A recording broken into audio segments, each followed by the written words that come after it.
Americans, it is a critical moment in the coronavirus fight, and we cannot let our guard down. 8,000 lives lost. Dr. Deborah Birx calling it, quote, the moment to get it under control. That evidence shows wearing masks and social distancing can help slow the community spread. At the same time, as another wave of kids returns to the classroom tomorrow, the CDC reporting the rate of child COVID cases is steadily increasing. And take a look at these images of packed college party at Villanova. At UNC Chapel Hill, 4 separate clusters of at least 5 cases emerging in just the past few days. They are not alone, and now the big question, could the return to America schools compromise the progress we're finally making? ABC's Trevor Ault is in New York City. Tonight, as the U.S. nears 170,000 American lives lost to COVID-19, Dr. Deborah Birx on a tour of the country's hotspots, pleading with the nation. This is the moment to get us under control. Wear masks, close bars, decrease indoor dining, increase outdoor dining. But videos shared online show college parties flying in the face of coronavirus guidelines. Over East Carolina University's opening weekend, police say they broke up 20 parties, including one attended by 400 people. They just like shut down, go back home. Phillips to move back home.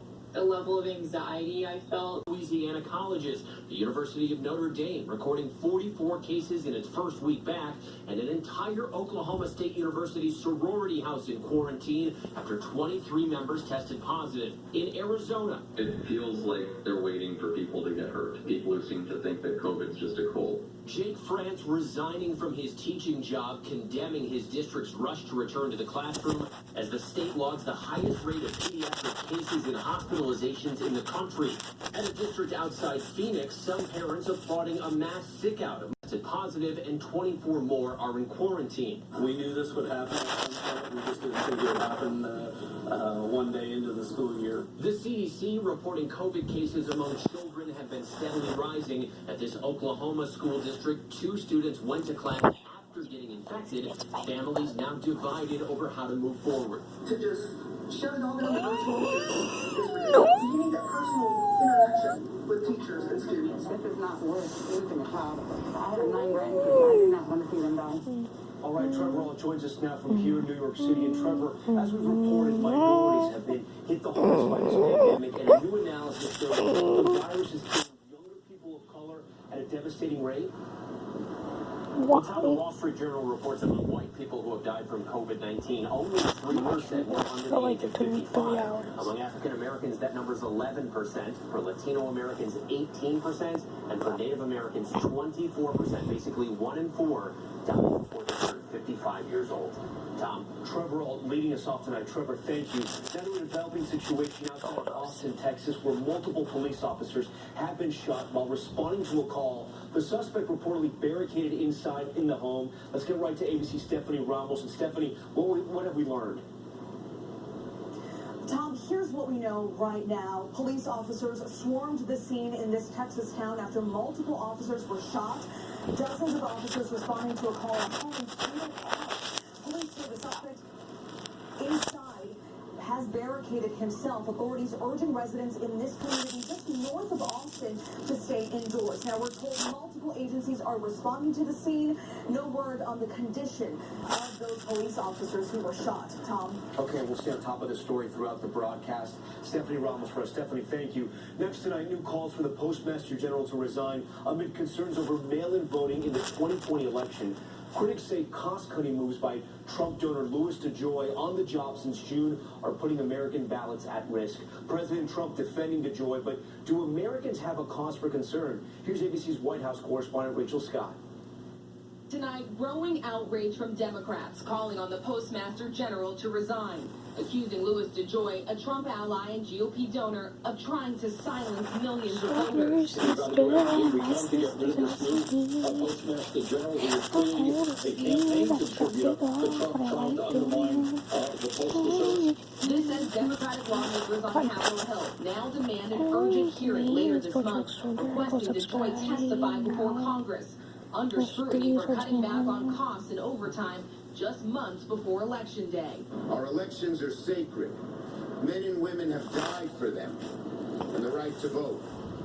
And to do this is disgraceful. The Washington Post reporting at least 6 state attorney generals are considering legal action to protect the Postal Service. This weekend, the president rushing to DeJoy's defense. Yeah, he's a fantastic man. He wants to make the post office great again. As his administration echoes unfounded claims that mail-in voting leads to voter fraud. Underscore stuff underscore female. This was for my friend. I made this for my friend. It's going to make our country a This is my thing. all over the world. Do you realize how Those Steelers inaccurate the voter rolls are with just people just moving around? When Let alone the people this that is die off. his sister and that's Bodio calling it and that notes for no reason. I don't know why. Safely and securely. And that? going to rush this through, What it's is a that? disaster Yes. waiting to happen. But with the White House and Democrats at odds over a coronavirus relief package, funding for the post office is on hold for now. And 46 states in Washington, D.C. have already been warned that ballots might not be delivered in time to be counted.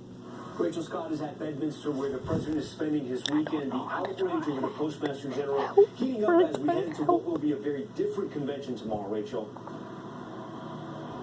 That's right, Tom. At the Democratic National Convention this week, there will be no cheering crowds, no balloon drops. All of the major speakers will be delivering their remarks remotely. Former Vice President Joe Biden is fresh off of picking his running mate, Senator Kamala Harris.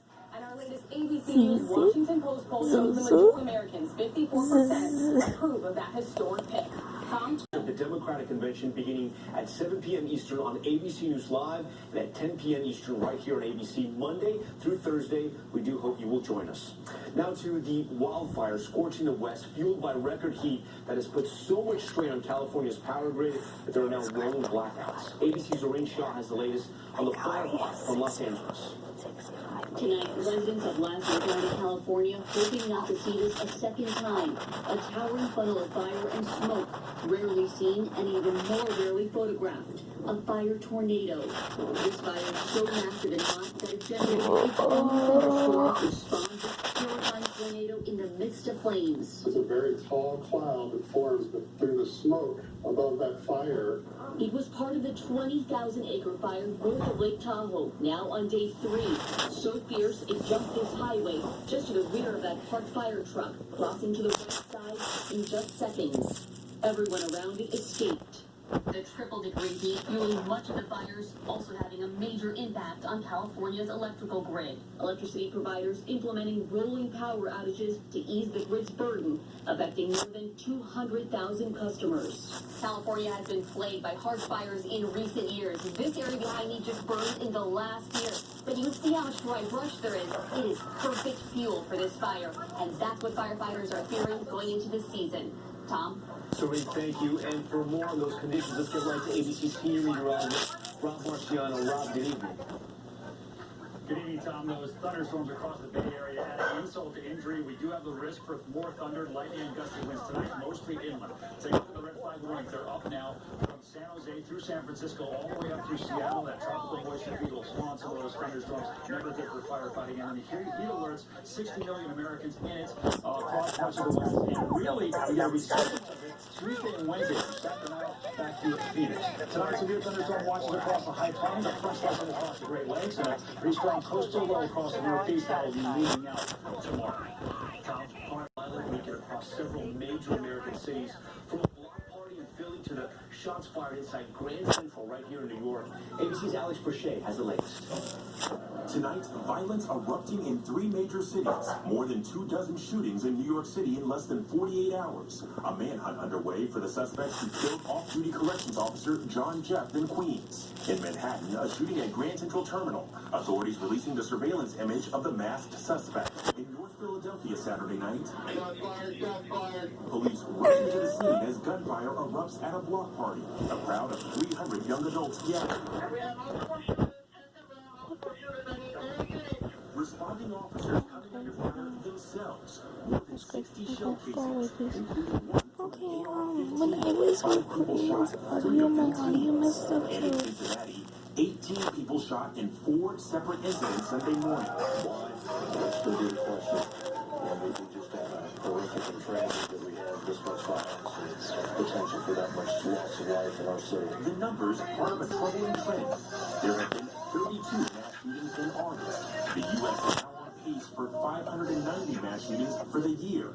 which would be the highest total since data was tracked in 2014. Tom, that same data showed before May of this year, we had never had more than 60 mass shootings in a month. We've had more than 60 in the last 3 months, and August is on pace to do the same. Tom? Alex, thank you. Next night, clashes between protesters and police across the country, but their messages are not all the same. Here's ABC's Clayton Sandow. Tonight in Chicago, new video of a violent face-off between Black Lives Matter protesters and police. This group changed their appearance and began pushing our officers and eventually assaulting them. Police say one officer was hit repeatedly with a skateboard. 24 people were arrested. Chicago authorities say peaceful protests are being hijacked. We are absolutely not going to tolerate people who come to these protests looking for a fight and are intending to injure our police officers. In Michigan, fistfights and violence as members of the Proud Boys, labeled a hate group by the Southern Poverty Law Center, were confronted by anti-racism protesters. A black reporter was knocked to the ground. I'm being arrested. His employer says he was charged with impeding traffic and later released. And in Portland, police declared a riot, saying protesters were throwing rocks and glass bottles. The 80th day in a row of protests against police brutality and systemic racism following the death of George Floyd in the custody of Minneapolis police. And Tom, protesters around the country say they will keep going strong until lawmakers come up with comprehensive, sweeping changes to the criminal justice system. Tom? Clayton, thank you. And we are also following Massive Minsk, calling for the ouster of the man described as Europe's last dictator. Here's ABC's Julie McFarland.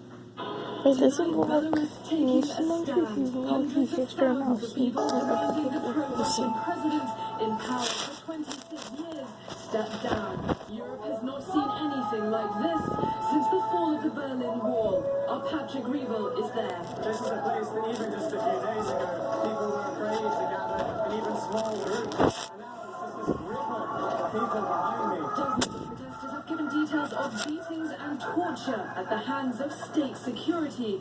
But that hasn't stopped the huge crowds taking to the streets for the 8th day in a row since last week's disputed elections. The police entirely retreated. Alexander Lukashenko is known as Europe's last dictator. Just days ago, he appealed to Putin for assistance, warning that if he falls, other post-Soviet states will follow suit. An estimated 200,000 people attended today's rally. The shout of the crowds is becoming louder and harder to ignore right on Russian President Vladimir Putin's doorstep. Oh, the videos, do you want a face for it? Oh, do you want a face for it? Do you want a face for it? That's my favorite part. That's what. All the homes in one city suffered some kind of damage. And the husband Cindy is right from the jaws of a great white shark. He managed to fight that massive animal. By the way, I'm recording on a different phone, so that's why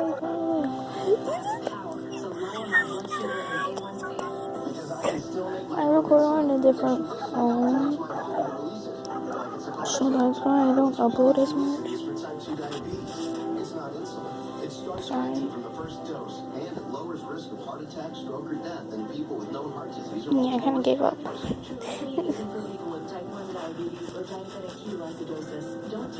You want to see this one?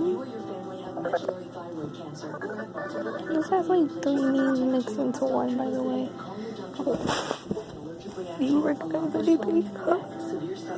Changes in vision or diabetic serious side effects may include pancreatitis. Taking Trulicity with sulfonylurea or insulin raises low blood sugar risk. Side effects include nausea, diarrhea,